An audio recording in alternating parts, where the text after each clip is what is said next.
어제 들었음에도 불구하고 오늘 또 들으니 더 감동적이죠. 우리 본교회 찬양대의 찬양은 언제 들어도 은혜와 감동이 넘침을 인해서 하나님께 영광 돌리고 감사드립니다. 오늘 설교는 기쁘다 구주 오셨네. 만약에 우리 많은 남자분들이 그 아내의 생일을 잊어버리고 챙기지 못하는 경우에 어떤 일이 일어날까? 우리는 경험적으로 다 알죠. 어떤 일이 일어날까? 그냥 넘어가지 못해요, 그렇죠?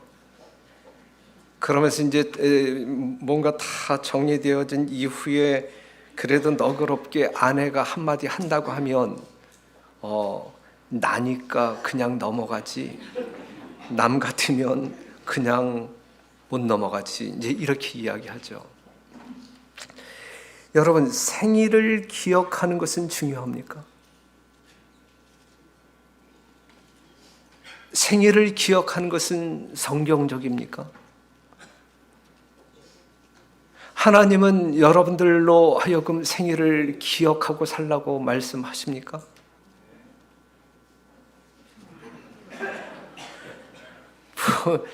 이렇게 성경적인 지식 내지 확신이 이렇게 희미하면 공릉동교인이라고 말할 수 있을까? 우리가 시편 90편에 있는 말씀 보면 우리에게 우리의 날 계수함을 가르치사 지혜의 마음을 얻게 하소서 그랬거든요. 우리의 날을 계산할 줄 알아야 돼요. 그리고 하나님께서 우리의 날을 계산하라고 하는 이유는 지혜롭게 살라고 하는 차원에서 이야기하고 있습니다. 그런데 우리의 날을 계수하기 위해서는 기산점이 있어야 돼. 기산점. 그 기산점이 뭐예요? 생일이란 말이지. 생일. 자기가 태어난 날. 예? 그래서 사람들은 생일을 꼭 기억합니다. 생후 몇 개월 되었어요? 생후 몇 년 되었어요? 그것이 여러분들의 나이잖아요. 그렇죠? 예? 하나님께서는 여러분들의 생일을 기억하라고 말씀하시고 지금까지 살아온 세월이 얼마인지 그리고 앞으로 여러분들이 살 날이 얼마인지 지금 계산하면서 살라고 이야기해요. 그러면서 지혜의 마음을 얻도록 이렇게 계획하고 있는 것입니다. 생일은 자기가 기억해야 할까? 아니면 다른 사람이 기억해 주어야 할까?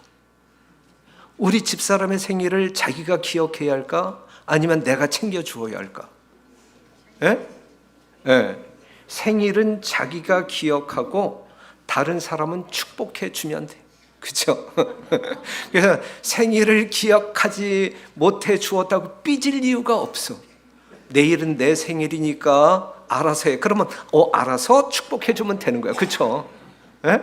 나 모르나 뭐 이렇게 챙겨주나 안 챙겨주나 보자 이러고 그냥 챙겨주지 않으면 그럴 줄 알았어 해가면서 이제 바가지 긁으면 상당히 이 행복한 가정이 파괴가 된단 말이죠. 그래서는 안 돼. 알아들을 사람은 들을지어다. 그 다음에 태어나는 것은 축복일까요? 저주일까요? 이 세상에 태어나는 것은 그 욥은 이렇게 이야기해요. 욥은 욥은 그 욥기 3장 1절에 그 후에 욥이 입을 열어 자기의 생일을 저주하니라 그래. 자기의 생일을 얼마나 힘들었으면 자기의 생일을 저주하니라. 우리는 죄 중에서 잉태되었고 죽은 자로 이 세상에 태어나잖아요. 그렇죠? 그래서 고린도전서 15장 22절에 아담 안에서 모든 사람이 죽은 것 같이 죽은 자로 태어난단 말이에요. 우리는 이것이 축복일까 저주일까? 죽은 자로 태어남에도 불구하고, 죽은 자로 태어남에도 불구하고 이것이 축복일까 저주일까? 안 태어나도 무존재, 죽은 자로 태어나도 죽은 자이기 때문에 무존재, 똑같은 것이거든요, 실제적으로. 그런데 이 땅에 일단 어머니 뱃속에서 나오는 것은 축복일까? 축복이다. 축복. 그것은 무존재인 내가, 사망 중에 있는 내가 생명으로 옮겨줄 수 있는 기회가, 그것을 얻을 수 있는 기회가 주어지기 때문에 그것은 말할 수 없는 축복이라고 말할 수 있어요. 그래서 아이가 태어나면 모든 사람들이 기뻐하고 축하합니다. 그러니까는 진짜 이 성경적인 이 하나님의 은혜를 아는 사람들만이 태어난 아이들을 진짜 기뻐하고 축복할 수 있는 거예요. 실제적으로, 결과론적으로 본다고 하면. 아담과 하와가 가인이 태어났을 때 얼마나 기뻐했습니까? 너무너무 기뻐했잖아요. 사람이 이 땅에 태어났을 때에 사랑받기 위해 태어나는 거예요? 아니면 사랑받았기 때문에 태어나는 거예요? 지금 성경적으로, 신앙적으로 대답해봐요. 사랑받았기 때문에 여러분들이 이 세상에 존재하는 거예요? 아니면 사랑받기 위하여 태어난 사람들인가요? 우리는 사랑받았기 때문에 태어난 존재들임을 여러분들이 기억해야 되고, 왜 그런지에 대한 이유를 알고 살아야 됩니다. 이 땅에 태어나는 순간 우리에게는 기회가 주어져요. 기회가. 죽은 자로 태어나지만 다시 살 수 있는 기회가 주어지기 때문에 이건 축복이에요. 태어나지 않은 사람은 그 기회가 주어짐이 없어요. 그래서 일단 어떤 그 삶의 고난이 따른다 할지라도 이 땅에 태어나는 것은 놀라운, 정말 우주적인 축복이다라고 하는 사실을 꼭 기억해야 돼요. 내가 태어나지 아니했다고 하면 예수님도 몰랐을 것이고, 예수님을 모른다고 하게 되면 영원히 살 수 있는 그러한 길이 있다라고 하는 이 우주적인 축복을 몰랐을 거란 말이에요. 태어났기 때문에 그러한 기회가 우리에게 주어졌단 말이죠. 그러니 이 세상에 존재하는 모든 사람들은 하나님의 놀라운 축복 속에 태어났다라고 하는 사실에 대하여 이의를 달아서는 안 돼요. 분명한 사실입니다. 우리의 날 계수함을 가르치사 지혜의 마음을 얻게 하소서 그랬어요. 여러분들은 지금 몇 살인지를 알아야 돼. 그렇죠? 그리고 내가 앞으로 살 날이 얼마나 남았는지 그것도 좀 이 어림잡아 계산할 줄 알아야 돼요. 그러면서 이제 지혜의 마음을 얻어야 되는데, 우리가 알아야 할 지혜가 무엇일까? 우리가 알아야 할 지혜가 무엇일까? 우리에게 주어진 인생을 살면서 우리가 얻어야 할 지혜가 무엇일까? 성경에서 말하는 참 지혜는 무엇일까? 로마서 12장 2절에 이렇게 말하고 있는데요. 너희는 이 세대를 본받지 말고 오직 마음을 새롭게 함으로 변화를 받아 하나님의 선하시고 기뻐하시고 온전하신 뜻이 무엇인지 분별하도록 하라. 이 분별이 지혜거든요. 무엇을 분별할 줄 아는 사람, 선악을 분별할 줄 아는 사람. 여기서 말하는 것에 의하면 하나님의 선하시고 기뻐하시고 온전하신 뜻이 무엇인지 분별하도록 하라. 이게 지혜의 마음이거든요. 여러분들을 향하신 하나님의 뜻이 무엇인지 제발 분별하도록 하라. 그것을 아는 사람들이 지혜로운 사람이라고 말할 수가 있어요. 그런데 우리가 에스겔 33장 11절을 본다라든지 디모데전서 2장 4절을 본다라든지 그 하나님의 뜻은 여러분들이 죽는 것이 아니라 사는 거예요. 아무리 악한 사람이라 할지라도 제발 죽지 말고 살아, 이렇게 이야기하는 것이 하나님의 뜻이잖아요. 모든 사람들이 구원에 이르고 구원받기를 원하는 것이 하나님의 뜻이잖아요. 그것을 아는 것이 지혜의 마음이란 말이죠. 여러분들은 몇 살이십니까? 여러분들은 몇 살이에요? 여러분들의 나이를 아시죠? 여러분들의 나이만큼 하나님의 은혜는 주어졌고 계속적으로 주어질 것입니다. 그렇다면 여러분들의 나이를 아시는 여러분들,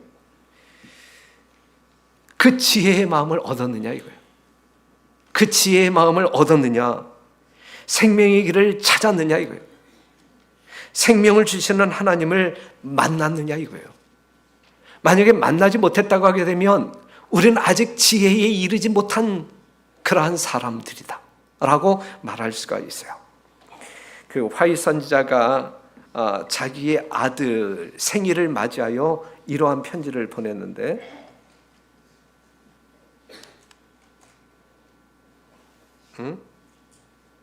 네, 가만히 있어봐요. 죄송해요. 잠깐만요.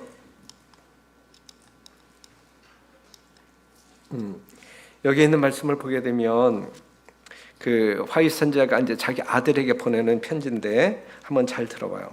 나의 사랑하는 아들에게 나는 너의 19회 생일을 위하여 이 글을 쓴다. 내 생애의 또 다른 한 해가 오늘 막을 내린다.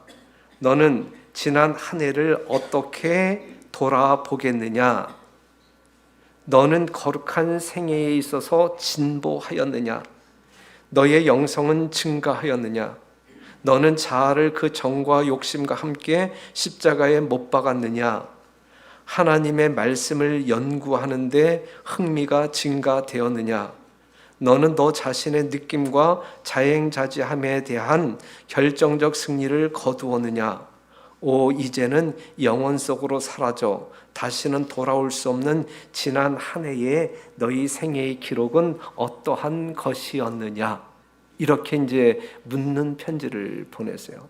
여러분들이 들어야 할 말씀이에요. 예. 그러면서 새로운 한 해를 시작할 때 이제 생일이 지났고 또 다른, 요게 이제 그 아들에게는 새해란 말이에요. 새로운 한 해를 시작할 때 너의 길을 전진적이고 향상적인 것이 되게 하려는 진정한 결심을 가지고 맞이하여라. 이제까지의 너의 생애보다 더욱 고상하고 고귀한 생애가 되도록 하여라.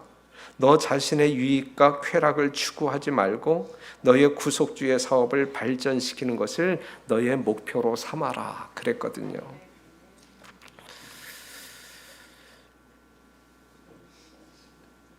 사랑하는 성도 여러분, 우리가 살아온 세월 속에서 진짜 예수님을 만났느냐? 하나님께서 주시는 영생의 선물을 받았느냐? 지금 그것을 누리고 사느냐? 이것이 지혜의 마음이거든요. 지혜롭게 사는 것이 무엇일까? 여러분 생각해 보세요.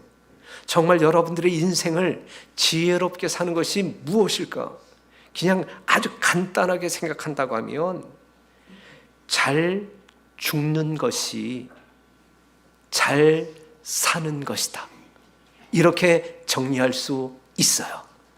잘 죽는 것이 잘 사는 것이다.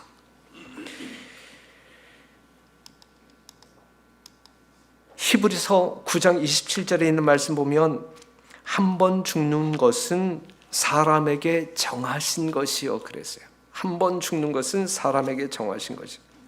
한 번 죽는 것은 사람에게 피해갈 수 있다는 얘기 없다는 얘기예요. 피해갈 수 없는 거예요. 이 세상에 태어난 모든 사람들은 한 번은 죽어. 한 번은. 이건 피해갈 수 없어요. 어느 누구도 피해갈 수 없어요. 예? 목사도 피해갈 수 없고 거지들도 피해갈 수 없고 모든 사람들이 다 죽어요. 예외 없이 모든 사람이 한 번 죽는다. 그런데 진짜 지혜로운 사람은 이 말씀을 깨닫고 한 번은 죽어도 두 번은 죽어서는 안 된다라고 하는 진리를 얻어야 돼요. 예? 진짜 지혜로운 사람은 한 번은 죽어야 돼. 이건 피해갈 수 없어요. 죽어야 돼. 예. 그런데 두 번 죽어서는 안 된단 말이에요. 두 번 죽어서는 안 된다. 한 번 죽음으로 끝나야지 두 번 죽는 것은 안 된단 말이죠. 그래서 한 번 죽을 때, 예? 피해갈 수 없는 한 번 죽을 때 잘 죽어야 한단 말이에요. 예? 한 번 죽을 때 잘 죽어야 된단 말이에요. 그래야 두 번 죽지 않을 수 있어요. 죽을 때 잘못 죽으면 두 번 죽는 거예요. 죽을 때 잘 죽어야 한 번 죽는 걸로 끝나는 거예요. 맞죠? 우리 공동교회 모든 성도들은 잘 죽어야 돼요. 잘 죽어요. 여러분 잘 죽으시기 바랍니다. 예, 잘 죽으셔야 돼. 진짜 잘 죽으셔야 돼. 예. 그래서 데살로니가전서 4장 16절 보게 되면 어떻게 죽는 것이 잘 죽는 것이냐면, 주께서 호령과 천사장의 소리와 하나님의 나팔로 치니 하늘로 쫓아 강림하시리니 그리스도 안에서 죽은 자들이 먼저 일어나고 그랬어요. 이게 잘 죽는 게 뭐예요? 예수님 안에서 죽는 게 최고로 잘 죽는 거예요. 예? 예수님 안에서 죽는 것이 최고로 잘 죽는 거예요. 예수님 안에서 죽는 사람들은 두 번 죽어요? 한 번 죽어요? 한 번 죽음으로 끝나는 거예요. 두 번 죽지 않아요. 이러한 죽음을 우리가 맞이해야 한단 말이죠. 예? 공릉동교회는 오늘부터 말이죠, 잘 죽는 연습을 하면서 살았으면 좋겠어요. 진짜야. 예? 제가 여러분들에게 잘 죽으시라고 이야기하는 거예요.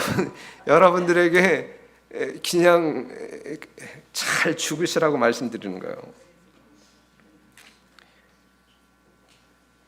그리스도 안에서 죽는 자들은 두 번 죽지 않습니다. 그리스도 없이 죽는 사람들은 두 번 죽어요. 두 번 죽어요. 그래서 우리는 잘 죽어야 합니다. 이러한 사람이 지혜로운 사람이라고요. 그렇기 때문에 우리의 나를 계수하란 말이에요. 예? 지금 내가 잘 죽어가고 있는지, 여러분은 지금 죽어가고 있어요? 살아가고 있어요? 턱 깨놓고 이야기할 때 죽어가고 있잖아요. 오늘 하루를 살면 그만큼 죽음 그 시점에 더 가까이 나아가고 있잖아요. 우린 잘 죽어야 돼. 오늘도 잘 죽어야 되고 내일도 잘 죽어가야 된단 말이죠. 예? 이것이 지혜로운 사람들의 삶이다 라고 하는 사실. 오늘 제가 이렇게 말씀드리는 것이 성경적으로 맞아요, 안 맞아요? 성경적으로 맞다 할지라도 여러분 기분 나빠요, 기분 좋아요? 이 기분 좋은 복음이 되어야 돼. 여러분들 심령 가운데 뭔가 기쁨을 가져다 주는 설교이어야 이 목사가 밥값을 제대로 하는 것이지, 여러분들을 기분 나쁘게 한다고 하게 되면 제 역할을 못하는 거란 말이죠. 그래서 생일을 기억하고 나이를 계산하는 것은 하나님의 뜻인데, 그 나이를 먹도록 뭐 했느냐 이거예요. 이제 문제는 우리가 한번 생각해 보아야 할 것은, 내가 지금까지 이 나이를 먹도록 나는 뭘 했느냐. 그러면서 그냥 우리가 그냥 이렇게 쉽게 표현한다고 하면, 제발 나이값 좀 하고 살자, 이거. 나이값 좀 하고 살자. 예? 나이를 먹었으면 나이값을 해야지. 그렇죠? 나이값이 뭐냐 이거예요. 성경적으로 예수님을 잘 믿는 거야. 그렇죠?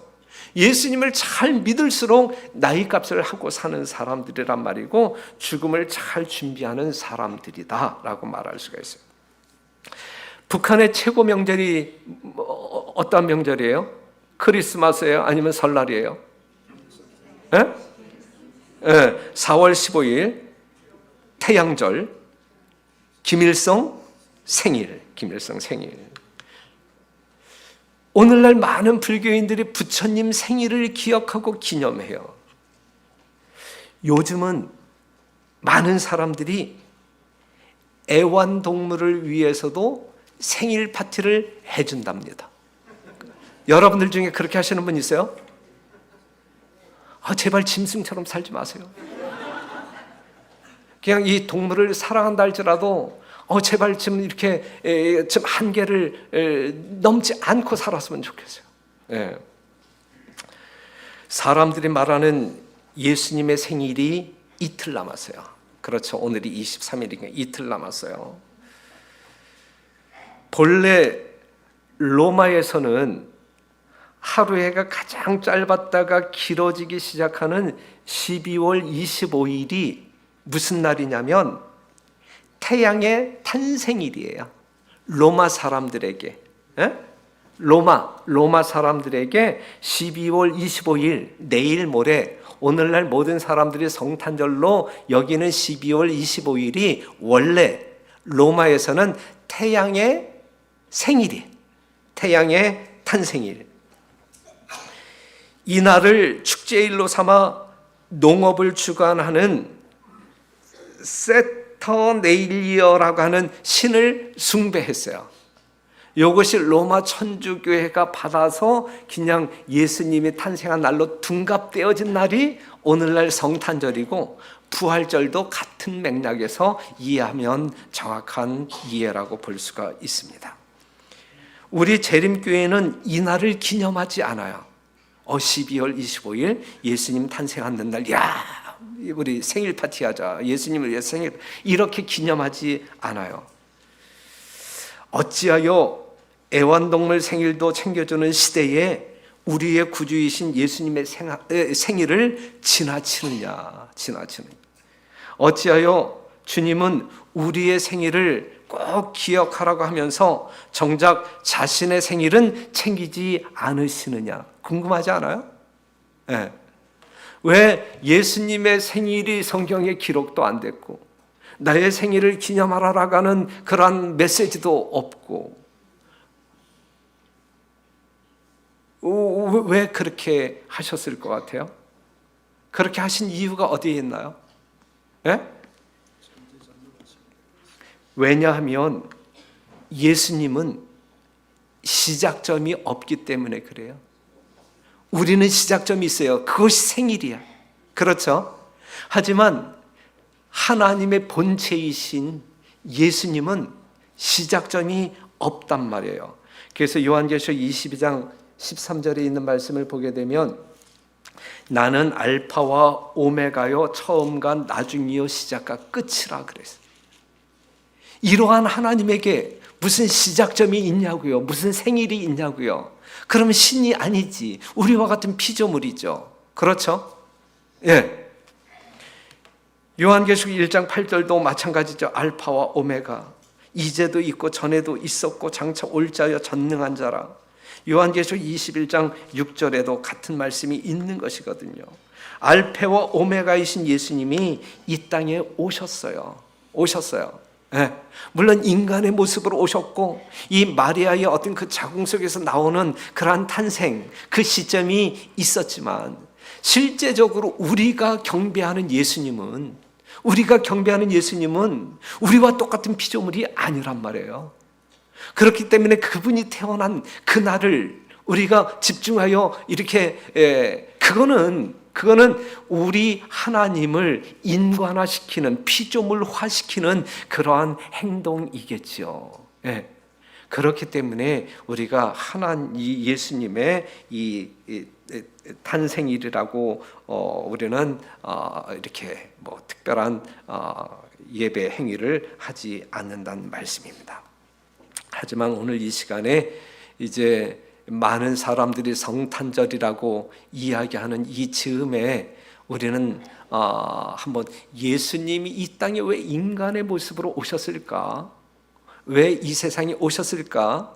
예수님의 어떤 그 출생에 대해서, 이 땅에 오심에 대하여 잠깐 묵상하는 것도 손해되는 일이 아니고 의미 있는 일이겠다 생각해서 좀 생각해 보려고 합니다.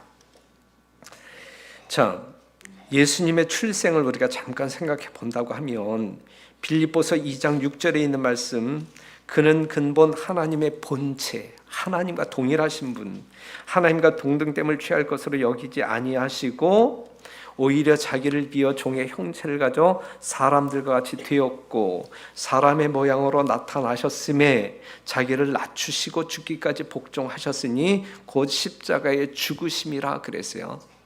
하나님의 본체이신 예수님, 여기에 나타난 예수님의 특성은 뭘까요? 낮아지고 낮아짐 아니겠어요? 인류의 구속을 위하여, 여러분들을 구원하기 위하여 예수님이 낮아지고 더 낮아질 수 없는 그 위치까지 다다르시는 그러한 예수님의 모습을 볼 수가 있는데, 자, 시대의 소망에 있는 말씀 보면 영광의 왕께서 자기를 낮추시고 인성을 취하셨다. 예수님이 인간의 모습으로 오셨다라는 자체는 예수님의 낮아짐을 이야기하고 있어요. 마리아의 자궁을 빌려 10개월을 보낸다. 낮아짐이에요. 예? 낮아짐, 더 낮아짐이에요. 마구간에서 태어나 구유에 누우신다. 더 낮아지는 모습이에요. 더 낮아지고. 그리고 죄인을 살리기 위해 십자가에 대신 죽으신다. 이보다 더 낮은 위치가 있을까? 이보다 더 낮은 곳이 있을까? 세상 천지에. 예? 하늘 보좌에 계셨던 예수님이 낮아져서 여러분들을 살리기 위하여 십자가에 죽으시기까지 낮아지셨는데, 우리의 논리에, 우리가 생각할 때 이보다 더 낮은 장소, 낮은 것이 있을까? 있어요, 없어요? 없어요. 그러면 제가 여러분들에게 이렇게 질문 드릴 수 있어요. 지금 여러분들은 낮은 곳에 있는가? 아니면 높은 곳에 있는가? 여러분들은 이 예수님의 이름으로 사는 여러분들은 낮은 곳에 있는가? 높은 곳에 있는가? 만약에 여러분들이 높은 곳에 있다고 하게 되면 여러분들은 있을지 몰라도 그곳에 예수님은 있어요, 없어요? 예수님은 없어. 예수님은 낮은 곳에 계시지 높은 곳에 계시지 않아요. 예? 높은 곳에 계시지 않아요. 요한일서 5장 12절, 아들이 있는 자에게는 생명이 있고 하나님의 아들이 없는 자에게는 생명이 없느니라 그랬거든요. 여러분들이 낮은 곳에 머물 때 그곳에 계신 예수님을 만날 수 있는 거예요. 예? 여러분들이 높은 곳에 자리를 차지할 때 거기엔 예수님이 없어요. 여러분들 홀로 있어. 이 말씀의 의미를 아시겠습니까? 지금 여러분들에게 드리고자 하는 이 담임 목사의 메시지가 무엇인지 아시겠습니까? 사랑하는 성도 여러분, 우리는 예수님이 계신 곳에 머물러야 돼. 예수님이 계신 곳이 천국이란 말이죠. 그렇다고 하게 되면 우리는 높은 곳이 아닌 낮은 곳에 거해야 된다라는 사실을 기억하시고, 여러분 계신 그곳이 바로 예수님 계신 그곳이 되기를 간절히 바랍니다. 예수님이 이렇게 이제 이 땅에 오셨는데, 예수님이 이 땅에 오셨을 때에 하늘의 분위기는 어떠했냐면, 하늘의 분위기는 지극히 높은 곳에서는 하나님께 영광이요 그랬어요. 예수님이 하나님의 보좌를 버리고 이 땅에 인간의 모습으로 오시는 그 광경을 보시면서 지극히 높은 곳 하나님, 지극히 높은 하늘에서는 하나님께 영광이요 그랬어요. 하늘의 분위기는 하나님께 영광이 되는 분위기를 지녔다. 하나님의 본체이신 아들 예수가 사람이 되는 것, 그리고 사람을 위해 대신 죽으시는 것이 하나님에게 무한한 영광이 되었다라고 지금 말씀하고 있는 거예요. 누가복음 2장 13절에 있는 말씀이에요.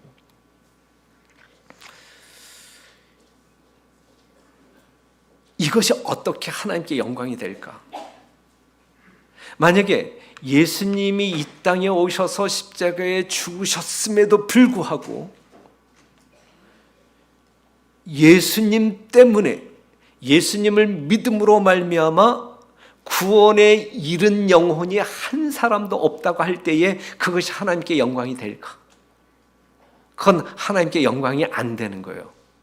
그런데 예수님이 인간의 모습으로 이 땅에 오셨다, 이것이 지극히 높으신 하나님께 영광이 되었다라는 사실은 오늘 이 자리에 앉아 계신 여러분들을 보실 수 있었기 때문에, 우리 하나님이 바로 예수님의 죽으심으로 말미암아 여러분들이 하나님의 자녀로 거듭난, 그래서 이 자리에 있을 것을 보셨기 때문에 하나님은 여러분들 때문에 무한 기쁨, 무한 영광 가운데 거하셨다, 이렇게 말씀드릴 수가 있는 것이거든요.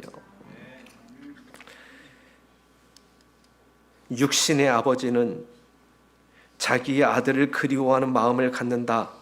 그 아버지는 자신의 어린 아들의 얼굴을 들여다보며 생애의 위험들을 생각하고 떤다. 이 하나님의 마음을 이야기하고 있어요. 그는 자기의 사랑하는 자식을 사단의 권세에서 보호해 주고 시험과 투쟁에서 벗어나도록 붙잡아 주길 원한다. 하나님께서 독생자를 주셔서 더욱 심한 투쟁과 더욱 무서운 위기를 당하게 하신 것은 우리 어린 자녀들, 우리 어린 자녀들을 위하여 인생의 길을 안전하게 하기 위함이었다. 사랑은 여기 있다. 하나님의 사랑은 여기 있다. 기이하도다. 하늘이요 놀랍도다. 땅이요. 이렇게 이야기하고 있는 것이거든요.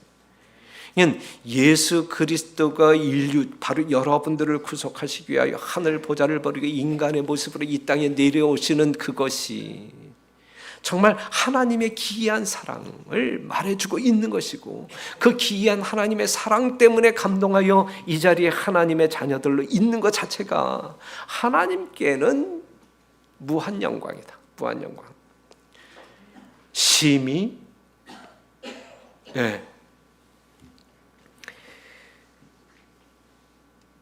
아들 예수 때문에 여러분들이 살아날 것이기 때문에 그것이 너무 좋고 기뻐 하나님의 보좌를 떠나는 예수님의 뒷모습을 보면서 하나님은 영광을 받으셨다.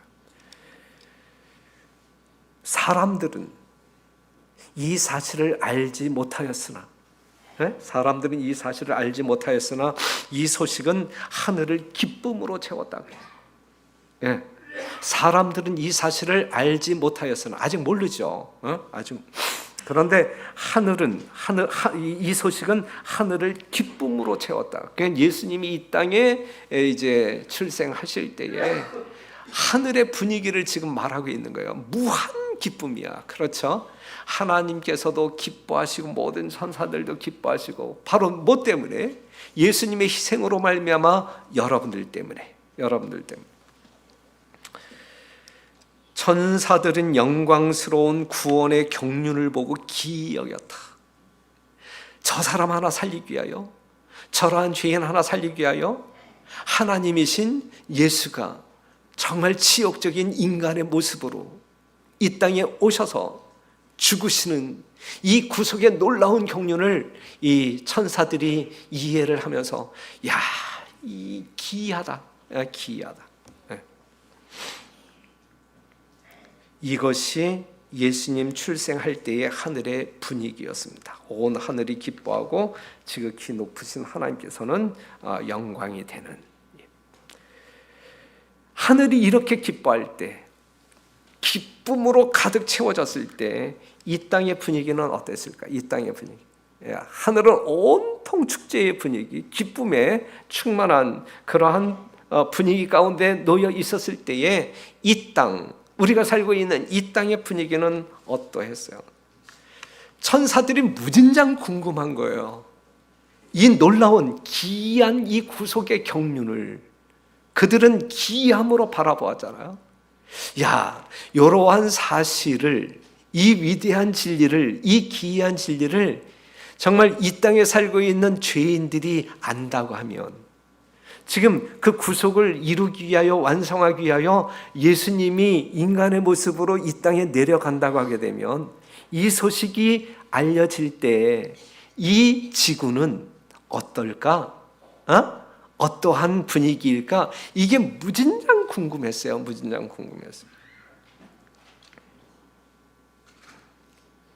그래서 셀 수 없는 천사들이, 이 지구에 살고 있는 사람들이 예수님 태어나심에 대한 놀라운 소식으로 말미암아 얼만큼 기뻐할까를 지켜보기 위하여, 목격하기 위하여 이 땅으로 내려온다고요.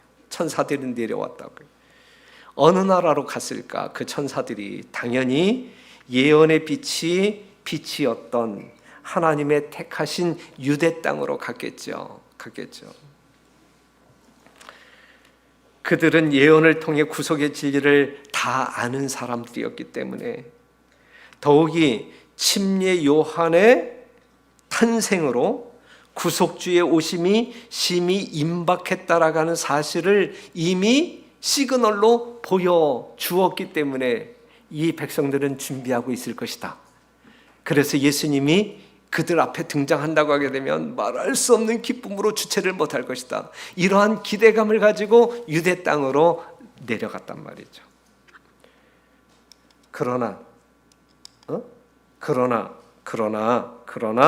예루살렘은 그들의 구속주를 환영하기 위하여 준비하고 있지 않았다. 이게 이 땅의 분위기, 하늘의 분위기와 전혀 안 맞는 이 땅의 분위기, 오늘 우리들의 분위기였단 말이에요. 분위기. 이기심과 세상에 몰두한 심령들은 온 하늘을 진동시킨 기쁨에 아무런 기쁨도 느끼지 못하였다 그랬어요. 천사들도 알고 싶어하는 이 구속의 진리를 우리가 지금 알면서도 우리가 기뻐하지 아니한다고 하면 이때의 유대인이나 오늘 우리들이나 똑같단 말이에요. 예? 하늘을 진동시킨 기쁨에 아무런 기쁨을 느끼지 못했다. 이것보다 비참한 현실이 어디 있겠습니까? 하나님의 백성들의 무관심에 천사들은 크게 놀랄 수밖에 없었어요. 누가복음 2장 14절 보게 되면 지극히 높은 곳에서는 하나님께 영광이요 그랬어요. 그래서 아까 하늘의 분위기를 이야기했던 것이고, 그런데 땅에서는 기뻐하심을 입은 사람들 중에 평화로다. 하늘엔 영광, 이 땅에는 기쁨, 평화. 그런데 어떠한 사람들에게 온 땅이 기쁨 가운데 평화 가운데 놓이게 된다는 이야기예요? 아니면 기뻐하심을 입은 사람들에게. 빛의 세계에서 내려온 거룩한 천사들은 깊고 더욱 예민한 관심을 가지고 지상으로 이끌려왔다. 온 세상은 구주의 임재하심으로 더욱 환하여졌다.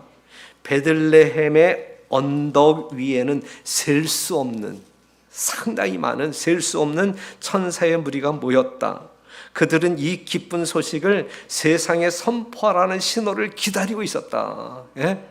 예수님이 태어나자마자 이 기쁜 소식을 온 세상에 전하라고 하는 그러한 명령을 기다리고 있었어요. 기쁨으로 장전되어진 그러한 상황 가운데서 만일 이스라엘의 지도자들이 저희의 맡은 책임에 충실하였더라면 그들은 예수의 탄생을 선포하는 그 기쁨에 함께 동참할 수 있었을 것이다. 그러나 이제 그들은 지나친 바 되었다. 그래서 그들은 쓸모없는 사람들로 지나친 바 되었다.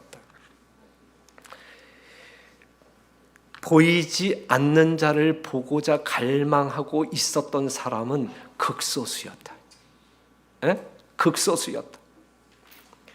이러한 자들에게 하늘의 천사들이 보내심을 받았다. 극소수의 사람들에게 하늘의 천사들이 보내심을 받았다 이거예요. 사랑하는 성도 여러분, 이러한 말씀을 우리가 확인할 때 오늘 나의 마음은 어떠해야 할까? 내가 사는 거처는 어디에 둥지를 틀어야 할까? 생각해 보아야 할 말씀 아니겠습니까? 예수님 재림하실 때에도 이렇게 땅이 반응을 보인다고 하게 되면 얼마나 가슴 아픈 일이 될까? 예수님 재림하실 때에도 그 예수님을 기뻐하는 사람들에게만 임하게 될 것인데 그 숫자가 극소수라고 한다고 하면 얼마나 아픈 현실이 될까? 사랑하는 성도 여러분, 그 극소수의 사람은 누구였느냐 이거예요. 그러면서 우리가 생각해 보아야 할 말씀은 예수님 재림하실 때 그 극소수는 누구이어야 할까? 당시 그 극소수는 누구였는가? 마지막 때에 그 극소수에 속하는 사람은 누구이어야 할까? 여기에 대한 대답을 여러분들이 갖고 오늘 돌아가시면 참 좋겠습니다. 그 당시 극소수의 사람은 누구였어요? 여러분들이 한번 이야기해 보세요. 예? 목동들, 동방박사들, 그 다음에 또 누가 있어? 안나, 시므온. 예. 이게 고작이에요. 이게 고작이에요. 그렇죠? 얼마나 극소수야. 그렇죠? 그 유대 수많은 백성들이 있었음에도 불구하고 얼마나 적은 사람들이.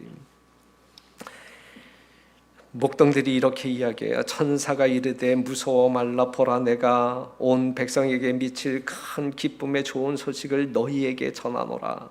오늘날 다윗의 동네에 너희를 위하여 구주가 나셨으니 곧 그리스도 주시니라.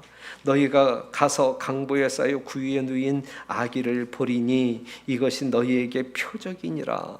이 기별을 들은 이 목동들은 얼마나 기쁨. 예? 예. 이러한 기별이 여러분들에게 전해져야 돼요. 여러분들에게. 그쵸? 예. 그 다음에 시몬은 주제요. 이제는 말씀하신 대로 종을 평안히 놓아주시는도다. 내 눈이 주의 구원을 보았사오니 이는 만인 앞에 예비하신 것이요 이방을 비추는 빛이요 주의 백성 이스라엘의 영광이니이다. 이렇게 고백할 수 있는 믿음이 있어야 돼요. 예? 시몬의 얻은 고백이 오늘 우리들의 고백이어야 돼요. 누가복음 2장 38절 안나는 마침 이때에 나와서 하나님께 감사하고 예루살렘의 구속됨을 바라는 모든 사람에게 이 아기에 대하여 말하니라 그랬거든요. 사랑하는 성도 여러분, 제사장도 율법사도 랍비도 지나쳐버린 예수님을 누구는 알아봐. 극소수의 그들은 알아보았다. 그러면서 하늘의 평화를 만끽했다. 이보다 더 큰 복이 어디 있어요? 이러한 복을 여러분들이 누려야 되시지 않겠습니까? 그렇죠? 정말 이 예수님 때문에 기뻐할 수 있는 이 만복 중의 복, 그렇죠? 예, 이 복을 우리가 누려야 합니다. 그런데 그 사람들은 어떠한 사람들이었을까? 이 극소수에 포함될 수 있는 그 사람들은 어떠한 사람들이었을까? 이사야 44장 3절 대저 내가 가란 자에게 물을 주며 마른 땅에 시내가 흐르게 하며 나의 신을 내 자손에게 나의 복을 내 후손에게 내리리니 그랬어요. 어떠한 사람에게? 가란 자에게, 목마른 자에게, 심령이 가난한 사람에게 우리 주님께서는 이러한 복을 주신단 말이에요. 그렇기 때문에 우리의 심령 가운데 갈망이 있어야 돼요. 예? 여러분들이 이 안식일을 기억하여 이 안식일 날 주의 전에 나와 하나님을 경배하고자 하는 이 갈망의 마음이 있어야 돼요. 예수님의 재림을 기다린다라고 하는 백성들이기 때문에 열렬히 사모하는 마음이 우리의 심령 가운데 있어야 된단 말이죠. 그러한 사람들에게 하나님께서는 이러한 복음을 허락하시고 준비케 하심으로 말미암아 그러한 축복을 경험하게 만듭니다. 자, 이 목동들의 이 자세를 보면 소년 다윗이 양을 쳤던 들에서 목자들이 밤을 지새우며 여전히 양을 지키고 있었다.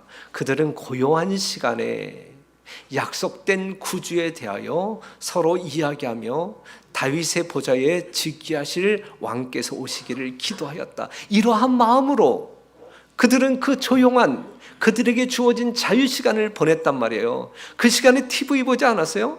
그 시간에 휴대폰 가지고 뭐 만지작거리지 않았어요? 예. 이렇게 살았어요. 이렇게 살았단 말이에요.